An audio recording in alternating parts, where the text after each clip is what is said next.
Урматтуу Алмазбек Акунжанович, бизде Кызыл Кыя шаарынын Акбулак айылынын жашоочулары кайрылды да магачы.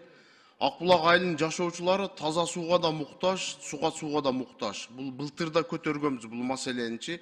Акбулак айылынын жашоочуларына жок дегенде бир скважина ачып беришибиз керек. Андан тышкары экинчи маселе бул Кызыл Кыя шаары мамлекетибиздеги чоң шаарлардын катарына кирет. Калкыбыздын саны жылдан жылга өсүп, Баткен областынын ички миграциясы Ноокат районунун, Араван районунун жарандары ошол биздин Кызыл Кыя шаарына барып, ошол жерде эмгек кылышат, студенттерибиз окуйт, жашашат.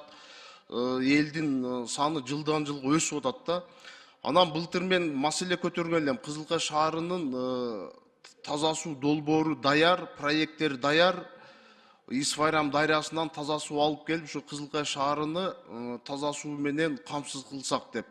Үчүнчү маселе, ошол эле Кызыл Кыя шаарыбызда азыркы учурда бир топ имараттар мамлекетке кайтарылды. Мурда мыйзамсыз менчиктештирилип кеткен. Кызыл Кыя шаарында эми жашоочуларыбыз көп болуп атат. Эң көйгөйлүү маселе бул бала бакча болуп атат да. Биз эми келечек муунга шарт түзүп беришибиз керек. Бала бакчаларды салып беришибиз керек. Ошол мамлекетке кайтарылган имараттардан ошол бала бакча салып жасап берсек, биз ушу келечек муунга жакшы шарттар түзүп берет элек.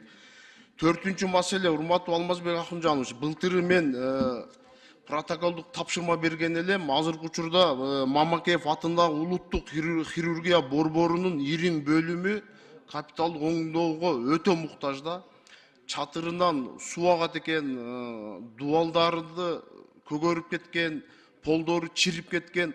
Былтыры кат келген, сөзсүз түрдө биз ремонт кылып беребиз деп. Эч кандай тыянак жок да. Ушул 4 маселе боюнча урматтуу Нурланбек Асанбекович протоколдук тапшырма берип койсоңуз, рахмат чоң.